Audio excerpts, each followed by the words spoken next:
bicep. Posisi pasien di sini dalam posisi duduk dengan lengannya ini tertekuk sekitar 90 derajat dalam kondisi rileks. Kemudian kita cari tendon bicepnya, lalu tangan pemeriksa ibu jarinya kita letakkan pada tendon bicepnya, lalu kita lakukan pukulan dengan hammer.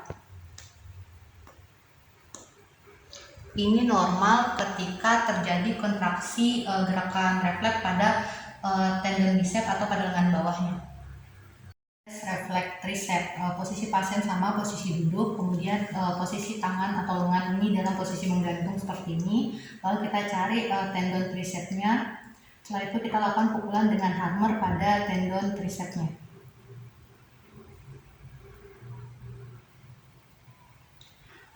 Untuk tes ini hasilnya normal ketika terjadi ekstensi ringan pada lengan bawah.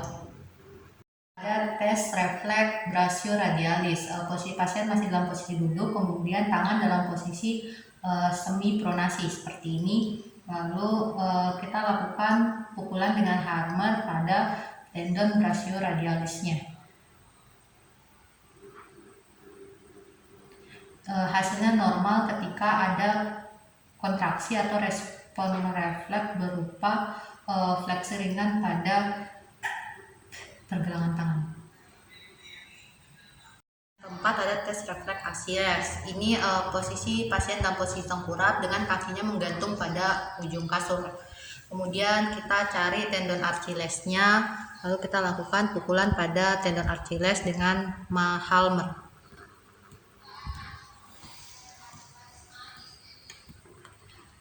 Hasil tes ini normal ketika terjadi plantar fleksi pada pergelangan kaki pasien.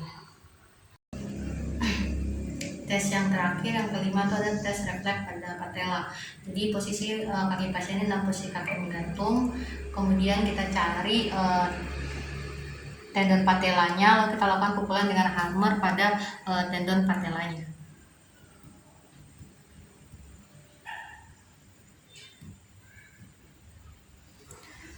Hasilnya normal jika ada terjadi gerakan refleks ekstensi pada tungkai kaki.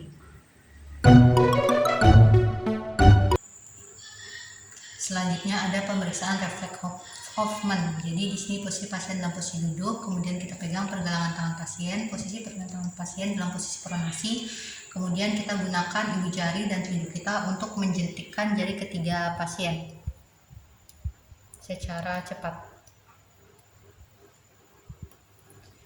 Hasil pemeriksaan ini positif jika terjadi gerakan respon fleksi atau aduksi pada jari-jari lain pasien. Lalu hasilnya negatif atau dapat dikatakan normal jika tidak terjadi gerakan abnormal. Pemeriksaan selanjutnya ada pemeriksaan refleks Tromner. Jadi di sini posisi pasien dalam posisi duduk, kemudian kita pegang pergelangan tangan pasien. Posisi tangan pasien ini dalam posisi pronasi. Kemudian kita gunakan tangan kita dengan telunjuk untuk menjentikkan atau mendorong jari ketiga pasien ke atas seperti ini secara cepat. Hasilnya positif jika terjadi gerakan fleksi dan aduksi sebagai respon dari pemeriksaan. Kemudian hasilnya negatif jika tidak terjadi respon apapun. Selanjutnya ada pemeriksaan refleks Babinski. Jadi pemeriksaan refleks ini posisi pasien dalam posisi berbaring tengkurap, kemudian kita menggunakan ujung hammer untuk melakukan pemeriksaan. Kita gerakkan ujung hammer dari bagian lateral tumit ke arah jari-jari kaki dan ibu jari kaki seperti ini.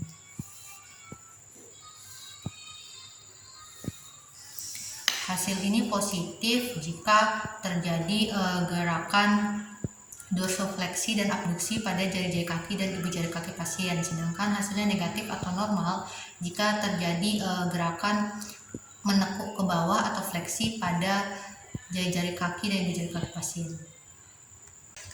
Pemeriksaan selanjutnya itu pemeriksaan refleks Cadok. Jadi posisi pasien masih sama dan posisi berbaring terlentang, kemudian kita menggunakan ujung hammer untuk melakukan pemeriksaan ini. Jadi kita gerakkan ujung hammer dari bagian lateral malleolus bergerak ke arah jari-jari kaki, kemudian ke ibu jari kaki seperti ini.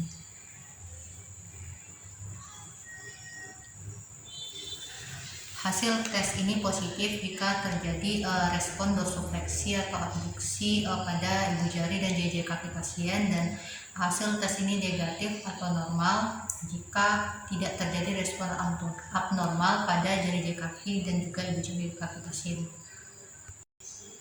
Selanjutnya ada pemeriksaan refleks open hand. Jadi pada pemeriksaan ini posisi pasien masih dalam posisi terlentang. Kemudian kita lakukan dengan jari telunjuk dan ibu jari kita memberikan tekanan kuat pada bagian anterior tibia pasien sampai ke arah pergelangan kakinya. Hasilnya positif jika terjadi respon seperti dorsifleksi dan abduksi pada ibu jari kaki dan jari-jari kaki pasien, sedangkan hasil negatif atau dapat dikatakan normal jika tidak terjadi respon abnormal pada jari-jari kaki dan ibu jari kaki pasien. Pemeriksaan selanjutnya pemeriksaan refleks Gordon. Pada pemeriksaan ini posisi pasien dalam posisi terlentang, kemudian kita lakukan pada bagian gastrocnemius, kita berikan tekanan yang kuat pada gastrocnemius untuk memicu adanya respon refleks. Hasil tes ini positif jika terjadi gerakan dorsifleksi pada jari kaki dan ibu jari, sedangkan hasilnya negatif atau normal jika tidak terjadi pergerakan refleks pada pasien. Selanjutnya ada pemeriksaan refleks Kiefer. Jadi posisi pasien dalam posisi terlentang, kemudian kita pemeriksa memegang pergelangan pasien, lalu kita memberikan tekanan secara konsisten selama beberapa detik pada bagian tendon Achilles dari pasien. Tujuannya adalah untuk memicu adanya gerakan refleks. Hasil positif jika terjadi gerakan aduksi pada jari-jari dan dorsifleksi pada ibu jari, sedangkan hasil negatif atau normal jika tidak terjadi pergerakan selama pemeriksaan dilakukan.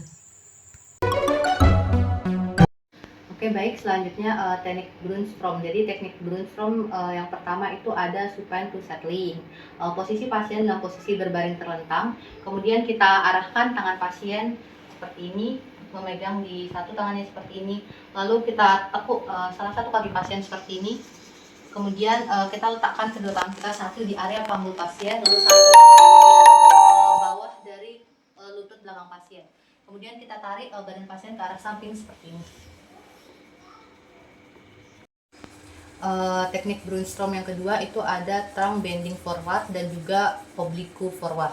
Jadi posisi pasien dalam posisi duduk, kemudian kita arahkan pasien untuk melakukan tangannya seperti ini, kemudian kita letakkan tangan satunya kita di belakang sini pasien, sedangkan tangan satunya kita letakkan di dalam dari tangan pasien ini, kemudian kita gerakkan ke arah depan seperti ini.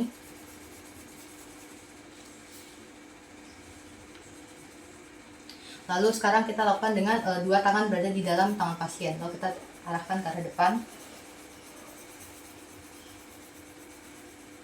Kemudian kita gerakkan ke arah samping.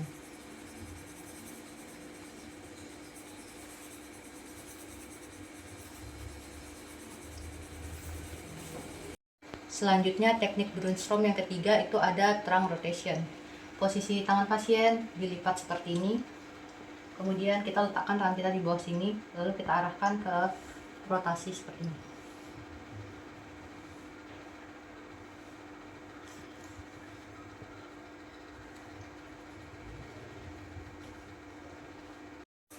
Oke, baik, selanjutnya itu teknik Brunstrom yang keempat itu ada facilitation of scapular elevator. Jadi Bu, coba diangkat bahunya ke arah atas, turunkan, sekali lagi, turunkan, sekali lagi, turunkan. Coba sekarang dorong ke arah atas Ibu, turunkan, dorong sekali lagi, turunkan, dorong sekali lagi, turunkan. Oke, selanjutnya teknik Brunstrom yang kelima itu ada affected arm supported for pain-free shoulder motion. Jadi pertama kita arahkan tangan pasien seperti ini, kemudian kita berikan pegangan di sini, lalu satunya di sini. Kemudian kita gerakkan seperti ini. Kemudian gerakan keduanya kita gerakan seperti ini.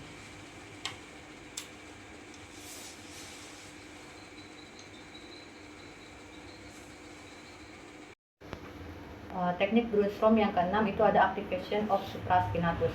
Jadi pertama kita arahkan pasien sini, kita letakkan tangan di sini lalu satu sini, kita gerakkan ke arah depan seperti ini.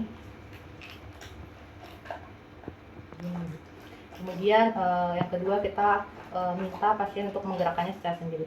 Tepuk arah tangan saya. Sekali lagi. Sekali lagi. Teknik Brunstrom yang selanjutnya yang ketujuh itu ada pectoralis major activation. Jadi kita arahkan pasien ini untuk mengangkat lengannya ke arah atas.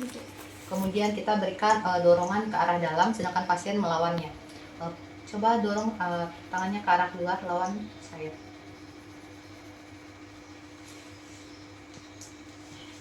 Sekarang kita gunakan pada satu lengan pasien saja. Coba lawan kanan saya. Terus yang selanjutnya dengan pasien seperti ini, lalu kita berikan dorongan. Lurus tangannya Pak. Kemudian kita kasih dorongan dan pasien melawan. Oke, selanjutnya teknik Brunstrom yang terakhir yaitu yang ke-8 ada bilateral rowing. Kita arahkan tangan pasien ke atas ini, lalu kita silangkan tangan kita, kemudian kita gerakkan secara menyilang.